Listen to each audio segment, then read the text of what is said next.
साथियों नमस्कार। बिहार चुनाव के जब से नतीजे आए हैं तब से चुनाव आयोग पर सवालों को और मजबूती मिल गई है। जो सवाल चुनाव आयोग पर उठ रहे थे चुनाव से पहले भी और अब चुनाव के बाद, उन सवालों में और मजबूती बढ़ गई है और मजबूती से लोग मानने लगे हैं कि चुनाव आयोग कॉम्प्रोमाइज्ड है और मजबूती से लोग यह भी मानने लगे हैं कि ईवीएम में कुछ झोल है और यह भी मानने लगे हैं कि जब तक Gyanesh Kumar chief election commissioner के पद पर बैठे हैं तब तक भारतीय जनता पार्टी को कोई नहीं हरा सकता है। यह सब क्यों कहा जा रहा है? क्योंकि अगर कोई पार्टी 100 सीटों पर चुनाव लड़े और 89 सीटों पर वो चुनाव जीत जाए, यह कोई चमत्कार ही हो सकता है। बिहार जैसे प्रदेश में जहां पर हर पार्टी को किसी ना किसी गठबंधन में शामिल रहने की जरूरत होती है, किसी ना किसी के सहारे की जरूरत होती है, वहां पर कोई पार्टी 90% से ज्यादा का स्ट्राइक रेट कैसे परफॉर्म कर सकती है? ये तमाम सवाल फिलहाल के लिए उठाए जा रहे हैं और इन सवालों की डायरेक्शन, इन सवालों के तीर के निशाने पर है सीधे तौर पर ज्ञानेश कुमार और भारत का इलेक्शन कमीशन। और ये सवाल उठाने वाले लोग कौन हैं? खुद सरकार के भीतर के लोग, सरकार में जो लोग शामिल हैं उनके परिवार के लोग। मैं ऐसा क्यों कह रहा हूं, जरा आपको एक उदाहरण दे देते हैं। हमारी वित्त मंत्री हैं निर्मला सीतारमण। निर्मला सीतारमण के पति हैं प्रकला प्रभाकर। वो एक जाने माने अर्थशास्त्री हैं, पॉलिटिकल कमेंटेटर हैं। उन्होंने एक इंटरव्यू दिया और वो इंटरव्यू का एक हिस्सा वायरल हो चुका है। उस इंटरव्यू के हिस्से में वे क्या कह रहे हैं? वो कह रहे हैं कि तमाम विपक्षी पार्टियों को चुनाव का बहिष्कार करना चाहिए और तब तक बहिष्कार करना चाहिए जब तक इलेक्शन कमीशन से ये जो कॉम्प्रोमाइज्ड सिचुएशन है वो खत्म ना हो जाए। इलेक्शन कमीशन पूरी तरीके से कॉम्प्रोमाइज्ड है, इस बात पर सीधे तौर पर मोहर लगाते हुए दिखाई दे रहे हैं निर्मला सीतारमण के पति। उनके खुद के घर में ये कोई मान नहीं रहा है कि ये जो चुनाव से चुनकर सरकार बनी है, इलेक्शन के द्वारा चुनकर सरकार बनी है, वो एक लेजिटिमेट सरकार है। और उनके इस वीडियो के बाद, इस इंटरव्यू के हिस्से के वायरल होने के बाद अलग अलग लोगों ने अपनी रिएक्शंस भी दिए हैं।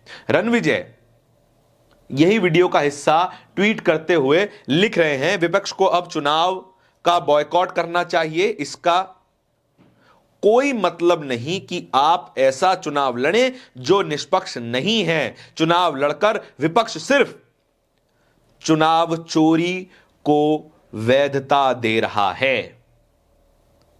जब जब विपक्ष चुनाव में उतरता है तब तब चुनाव चोरी होकर, वोट चोरी होकर, धांधली करके जो सरकार बन के आती है उसको और लेजिटिमेसी मिल जाती है। वो कह सकते हैं कि हम तो चुनकर आए हैं, हमें तो जनता ने मान्यता दी है। अगर आप बहिष्कार करेंगे तब इस सरकार पे सवाल उठाना ज्यादा आसान हो जाएगा और सड़कों पे उतरना चाहिए।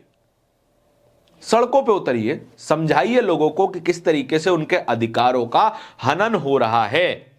लेकिन विपक्ष इस तरफ तो अभी कोई विचार नहीं कर रहा है। हालांकि तेजस्वी यादव ने बिहार चुनाव से पहले यह इशारा दिया था कि हम बिहार चुनाव का बहिष्कार कर सकते हैं। Dhruv Rathee, popular political commentator Dhruv Rathee क्या लिख रहे हैं? Honestly speaking, I think opposition parties should have boycotted this elections.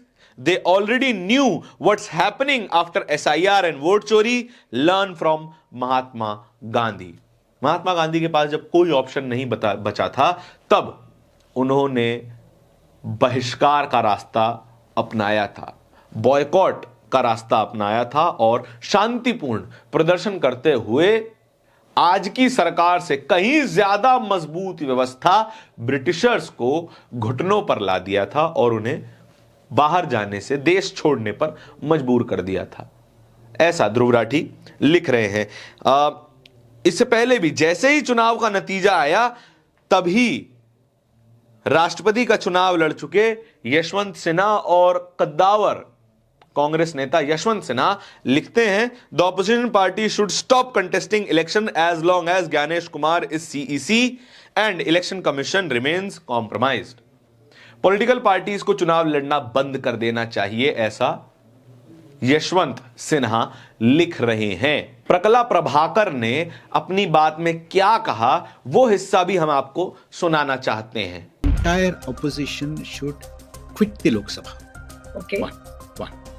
Two, they should all together boycott elections until this situation is rectified.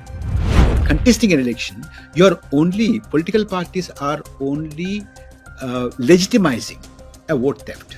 सुना आपने, साफ तौर पे वो कह रहे हैं कि चुनावों को जितना आप लड़ेंगे उतना ही ये चोरी से बनी सरकारों को और मजबूती मिलती जाएगी और ज्यादा चोरी के ऑप्शंस इनको मिलते चले जाएंगे और सरकार पर सवाल उठाने वाला कोई व्यक्ति नहीं बचेगा। आपके इस खबर के बारे में क्या विचार है, कमेंट सेक्शन में जरूर बताइएगा। इस तरह की खबरें और भी देखते रहने के लिए बोलता हिंदुस्तान को सब्सक्राइब जरूर कर लीजिएगा। बहुत बहुत धन्यवाद।